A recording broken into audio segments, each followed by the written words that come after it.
എന്തൊക്കെയാണ് ഈ കൊച്ചു കേരളത്തിൽ സംഭവിക്കുന്ന?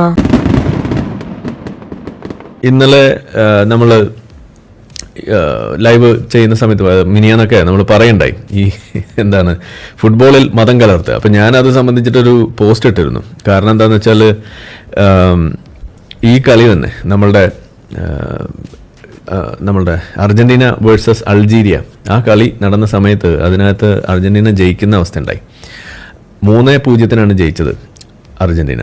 അങ്ങനെ ജയിച്ച സമയത്ത് ഞാനൊരു പോസ്റ്റ് ഇട്ടു, അറ്റം വെട്ടിയവരെ അള്ളാഹു കൈവിട്ടു, യഹോവ ജയിച്ചു എന്ന് പറഞ്ഞിട്ടപ്പോൾ കുറേ ആളുകൾ അതിൻ്റെ താഴെ വന്നിട്ട് കമൻറ്റ്, അതെന്താ അങ്ങനെയൊക്കെ എന്തിനാണ് ഇതിൽ മതം കലർത്തണത് എന്നൊക്കെ ചോദിച്ചിട്ട് കുറേ ആളുകൾ, ഇതിനെക്കുറിച്ചൊന്നും ഒരു അന്തവും കുന്തവും ഇല്ലാത്ത കുറേ ആളുകൾ.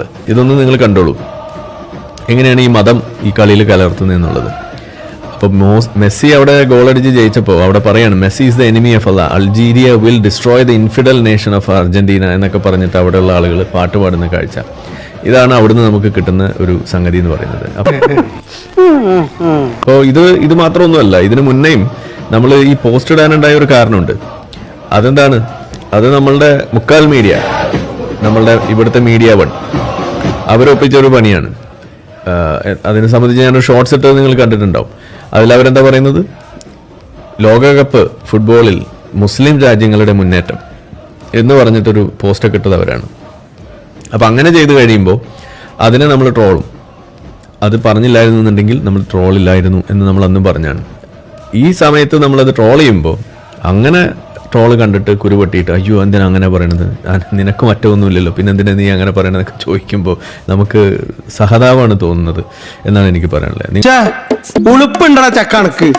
നിങ്ങൾ കാര്യങ്ങൾ ആ ഹോൾ പിക്ചർ അത് നിങ്ങൾക്ക് കാണാൻ പറ്റുന്നില്ല എന്നുള്ളത് തന്നെയാണ് ഇതിൻ്റെ ഒരു പ്രധാന പ്രശ്നമായിട്ട് നമ്മൾ അന്നും ഇന്നും പറയാറുള്ളത്. അത് വീണ്ടും ഇവിടെ തെളിയാണ്. ഓക്കെ, അപ്പോൾ ഒരു കളി അവിടെ കളിക്കുമ്പോൾ അതിനകത്ത് ജയിക്കും. ഇനിയിപ്പോൾ പല ആളുകൾ ഇതേപോലെ ജയിക്കുമ്പോൾ നമുക്ക് കാണാം. ഞാൻ അന്ന് പറഞ്ഞാണ്, ഈ ഫുട്ബോളിൽ ഒരു അമുസ്ലിം രാഷ്ട്രം ജയിച്ചാൽ എന്തായിരിക്കും സ്ഥിതി എന്നുള്ളത് നിങ്ങളൊന്ന് ആലോചിച്ച് നോക്കുക. അങ്ങനെ വരുമ്പോഴേ നിങ്ങൾക്ക് ആ സാധനം എന്താണ് ഈ പറയുന്നതിൽ അശ്ലീലം എന്നുള്ളത് നിങ്ങൾക്ക് മനസ്സിലാവുള്ളൂ എന്ന് നമ്മൾ പറയുന്നതിൻ്റെ കാരണം അത് തന്നെയാണ്. അപ്പോൾ ആ ഒരു സംഗതിയാണ് നിങ്ങളുടെ മുന്നിലേക്ക് കൊണ്ടുവരാൻ വേണ്ടിയിട്ട് അന്ന് നമ്മൾ ശ്രമിച്ചത്. നിങ്ങൾക്കത് മനസ്സിലാവുന്നുണ്ടെന്ന് വിചാരിക്കുന്നു. ഇതാണ് ആ പോസ്റ്റ്. കാണാത്തവർ ഒന്ന് കണ്ണിറയെ ഒന്ന് കണ്ടോളൂ. ലോകകപ്പ് വേദിയിൽ മുസ്ലിം ഭൂരിപക്ഷ രാജ്യങ്ങളുടെ മുന്നേറ്റം, അമേരിക്കൻ മണ്ണിൽ ഇത്തവണ പന്തുരുട്ടി 13 ടീമുകൾ എന്നൊക്കെ പറഞ്ഞ് പച്ചയ്ക്ക് ഈ ജാതി മതം കലർത്തുന്ന പണി തുടക്കമിട്ടത് നമ്മുടെ മാധ്യമമാണ്. ഇത് എന്നിട്ട് പിന്നെ ഈ വാർത്ത അവർ മുക്കി, അതാണ് ഉണ്ടായത്. ഇതെങ്ങനെ സാധിക്കുന്നു? വലിയ തരത്തിലാണ് ഇവിടുത്തെ കാര്യങ്ങൾ. കളിയിൽ മതം കലർത്തുന്ന ടീമിൻ്റെ അവസ്ഥ ഒന്ന് പറഞ്ഞേ ഉള്ളൂ. ഇതാണ് കാണുന്നത്. അപ്പോൾ മനസ്സിലായി കാണും ഈ ഇസ്ലാമിനെ നമ്മൾ എന്തുകൊണ്ടാണ് പേപ്പട്ടി മതം എന്ന് വിളിക്കുന്നത് എന്നുള്ളത്. ഇസ്രായേലിലേക്ക് പോകുമ്പോഴെങ്കിലും ഇതൊക്കെ പറയാതെ നേരെ ചൊവ്വേ പോടാ എന്ന് പറയാൻ തോന്നുന്നുണ്ടെങ്കിൽ സൗകര്യമില്ല. ഇതുകൂടി പറഞ്ഞിട്ടേ ഞാൻ പോവുള്ളൂ. ഇനി പറയാൻ പറ്റിയില്ലെങ്കിൽ ഇനി അവിടെ പോയി വല്ല മിസൈലും വന്ന് അവിടെ ഇറാൻ്റെ കുൽസിത പ്രവൃത്തി ഇനി തുടർന്ന് വല്ല മിസൈലും വീണ് നമ്മൾ ചത്ത് വടിയായി പോയി കഴിഞ്ഞാൽ ഇത് പറയാൻ പറ്റിയില്ലെങ്കിൽ അതുകൊണ്ട് ഇപ്പോഴെങ്കിലും പറഞ്ഞിട്ട് പോകണം. പേപ്പട്ടി മതം എന്നൊരു 10 തവണ പറഞ്ഞിട്ട് പോയാൽ അത്രയും ഒരു ആശ്വാസം. അതാണ് എൻ്റെ ആത്മാവിന് അപ്പോഴേ ഒരു ശാന്തി കിട്ടുള്ളൂ, ഒരു മോക്ഷം ലഭിക്കുള്ളൂ എന്നാണ് എനിക്ക് തോന്നുന്നത്. അപ്പോൾ അതുകൊണ്ട് അതുകൂടി ഒന്ന് പറഞ്ഞിട്ട് പോകാമെന്ന് വിചാരിക്കാം. മുസ്ലിം രാജ്യങ്ങളുടെ മുന്നേറ്റം, ഭൂരിപക്ഷ രാജ്യങ്ങളുടെ മുന്നേറ്റം എന്നൊക്കെ ഇതേപോലെ ഉളുപ്പില്ലാതെ പറയുന്ന പണി അതാരെ കാണിക്കണേ? അത് ഈ കാക്കമാർ, ഈ പേപ്പട്ടി മതം അത് തന്നെയാണ് ഈ കാണിക്കുന്നത്.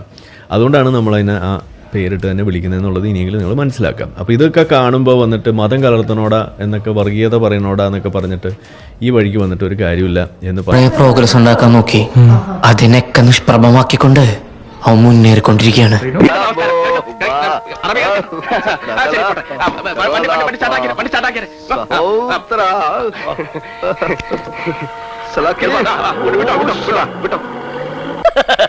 തൽക്കാലം ഇത്രയും മതി, വരട്ടെ.